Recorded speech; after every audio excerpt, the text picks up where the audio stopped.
సెక్రటేరియట్లో వ్యవసాయ శాఖ కమిషన్ చైర్మన్ కోదండరెడ్డి కమిషన్ సభ్యులతో సమావేశమయ్యారు మంత్రి తుమ్మల. వచ్చే వానాకాలంలో సాగు చేసే సన్నవరి రకాలపైన చర్చించారు.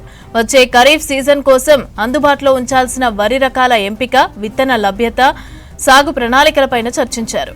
రైతులు ఎక్కువగా ఎంచుకునే విత్తనాలు, అధిక దిగుబడి, మార్కెట్లో డిమాండ్ ఉన్న విత్తనాలనే అందుబాటులో ఉంచాలన్నారు. ఎంఎస్పీ భారాన్ని రాష్ట్రాలపై మోపొద్దని కోరారు. ఎంఎస్పీ ప్రకటించిన పంటలన్నింటినీ కేంద్రమే కొనాలని ఆయన డిమాండ్ చేశారు. ఎంఎస్పీని కేంద్రం ప్రకటించి పంటలను కొనే బాధ్యతను మాత్రం రాష్ట్రాలపై వేస్తుందని మండిపడ్డారు. రాష్ట్రంపై అధిక భారం పడుతుందని తెలిపారు. ఎంఎస్పీ ప్రకటించిన ప్రతి పంటను కేంద్రమే కొనుగోలు చేయాలని మంత్రి డిమాండ్ చేశారు. వచ్చే ఖరీఫ్ సీజన్ కోసం కొన్ని సన్న రకాలను సిద్ధం చేసినట్లు మంత్రికి వివరించారు వ్యవసాయ శాఖ అధికారులు. గత ఏడాది 33 రకాల సన్న రకాలను అందుబాటులో ఉంచడం వల్ల రైతుల అమ్మకాల సందర్భంలో ఇబ్బందులు పడ్డట్లు గుర్తించామని అన్నారు మంత్రి. కొన్నింటికి బోనస్ కూడా రాకుండా ఇబ్బందులు పడ్డారని ప్రభుత్వం వచ్చినట్లు చెప్పారు.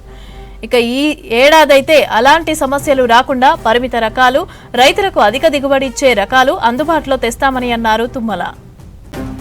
సివిల్ సప్లై అధికారులతో సమన్వయం చేసుకుని రాష్ట్రం, కేంద్రం కొనుగోలు చేసే పరిణామాల ఆధారంగా విత్తనాల సరఫరా ప్రణాళికను సిద్ధం చేయాలని అధికారులకు సూచించారు.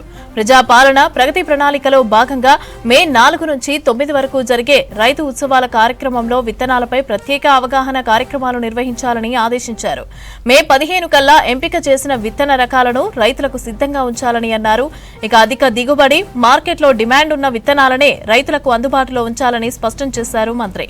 సీడ్ కార్పొరేషన్ ద్వారా ఈ విత్తనాలను సరఫరా చేయడంతో పాటు ప్రైవేట్ కంపెనీలు కూడా ఇదే రకాల విత్తనాలను అందుబాటులో ఉంచాలని మంత్రి ఆదేశించారు. కేంద్ర ప్రభుత్వం ప్రకటించే ఎంఎస్పీ శాస్త్రీయంగా లేదన్నారు మంత్రి తుమ్మల. కేంద్ర ప్రభుత్వం విధానాలతో రైతులు ఇబ్బందులు పడుతున్నారని రైతు కమిషన్ చైర్మన్ కోదండరెడ్డి అన్నారు. ఇక ఎంఎస్పీ విషయంలో కూడా రైతు సంఘాలు, స్వామినాథన్ కమిషన్ సిఫారసులను కేంద్రం పట్టించుకోలేదన్నారు. ప్రతి ఏటా ప్రభుత్వం పైన 2000 నుంచి 3000 కోట్లు అదనంగా భారం పడుతుందని అన్నారు మంత్రి. కేంద్రం నుంచి ఎలాంటి సహకారాలు అందటం లేదని అన్నారు. ఎంఎస్పీ ప్రకటించే ప్రతి పంటను పూర్తిగా కేంద్రమే కొనుగోలు చేయాలని డిమాండ్ చేశారు తుమ్మల. సెక్రటేరియట్లో వ్యవసాయ శాఖ కమిషన్ చైర్మన్ కోదండరెడ్డి కమిషన్ సభ్యులతో సమావేశమయ్యారు మంత్రి తుమ్మల.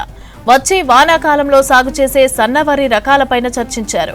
వచ్చే ఖరీఫ్ సీజన్ కోసం అందుబాటులో ఉంచాల్సిన వరి రకాల ఎంపిక, విత్తన లభ్యత, సాగు ప్రణాళికలపై చర్చించారు. రైతులు ఎక్కువగా ఎంచుకునే విత్తనాలు, అధిక దిగుబడి, మార్కెట్లో డిమాండ్ ఉన్న విత్తనాలనే అందుబాటులో ఉంచాలన్నారు.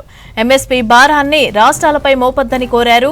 ఇక ఎంఎస్పీ ప్రకటించిన పంటలన్నింటినీ కూడా కేంద్రమే కొనాలని ఆయన డిమాండ్ చేశారు. ఎంఎస్పీని కేంద్రం ప్రకటించి పంటలను కొనే బాధ్యతను మాత్రం రాష్ట్రాలపై వేస్తోందని మండిపడ్డారు.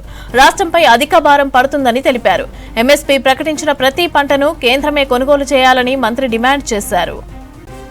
వచ్చే ఖరీఫ్ సీజన్ కోసం కొన్ని సన్న రకాలను సిద్ధం చేసినట్లు మంత్రికి వివరించారు వ్యవసాయ శాఖ అధికారులు. గత ఏడాది 33 రకాల సన్న రకాలను అందుబాటులో ఉంచడం వల్ల రైతుల అమ్మకాల సందర్భంలో ఇబ్బందులు పడ్డట్లు గుర్తించామన్నారు మంత్రి. కొన్నింటికి బోనస్ కూడా రాకుండా ఇబ్బందులు పడ్డారని ప్రభుత్వం వచ్చినట్లు చెప్పారు. ఈ ఏడాది అలాంటి సమస్యలు రాకుండా పరిమిత రకాలు, రైతులకు అధిక దిగుబడి ఇచ్చే రకాలు అందుబాటులో తెస్తామని అన్నారు తుమ్మల. సివిల్ సప్లై అధికారులతో సమన్వయం చేసుకుని రాష్ట్రం, కేంద్రం కొనుగోలు చేసే పరిణామాల ఆధారంగా విత్తనాల సరఫరా ప్రణాళికను సిద్ధం చేయాలని అధికారులకు సూచించారు. ప్రజాపాలన ప్రగతి ప్రణాళికలో భాగంగా మే 4 నుంచి 9 వరకు జరిగే రైతు ఉత్సవాల కార్యక్రమంలో విత్తనాలపై ప్రత్యేక అవగాహన కార్యక్రమాలు నిర్వహించాలని ఆదేశించారు. మే 15 కల్లా ఎంపిక చేసిన విత్తన రకాలను రైతులకు సిద్ధంగా ఉంచాలని అన్నారు. అధిక దిగుబడి, మార్కెట్లో డిమాండ్ ఉన్న విత్తనాలనే రైతులకు అందుబాటులో ఉంచాలని స్పష్టం చేశారు మంత్రి. సీడ్ కార్పొరేషన్ ద్వారా ఈ విత్తనాలను సరఫరా చేయడంతో పాటు ప్రైవేట్ కంపెనీలు కూడా ఇదే రకాల విత్తనాలను అందుబాటులో ఉంచాలని మంత్రి ఆదేశించారు. కేంద్ర ప్రభుత్వం ప్రకటించే ఎంఎస్పీ శాస్త్రీయంగా లేదన్నారు మంత్రి తుమ్మల. కేంద్ర ప్రభుత్వం విధానాలతో రైతులు ఇబ్బందులు పడుతున్నారని రైతు కమిషన్ చైర్మన్ కోదండరెడ్డి అన్నారు. ఎంఎస్పీ విషయంలో రైతు సంఘాలు, స్వామినాథన్ కమిషన్ సిఫారసులను కేంద్రం పట్టించుకోలేదన్నారు. ప్రతి ఏటా ప్రభుత్వంపై 2000 నుంచి 3000 కోట్లు అదనంగా భారం పడుతుందని అన్నారు మంత్రి. కేంద్రం నుంచి ఎలాంటి సహకారాలు అందటం లేదని అన్నారు. ఎంఎస్పీ ప్రకటించే ప్రతి పంటను పూర్తిగా కేంద్రమే కొనుగోలు చేయాలని డిమాండ్ చేశారు తుమ్మల.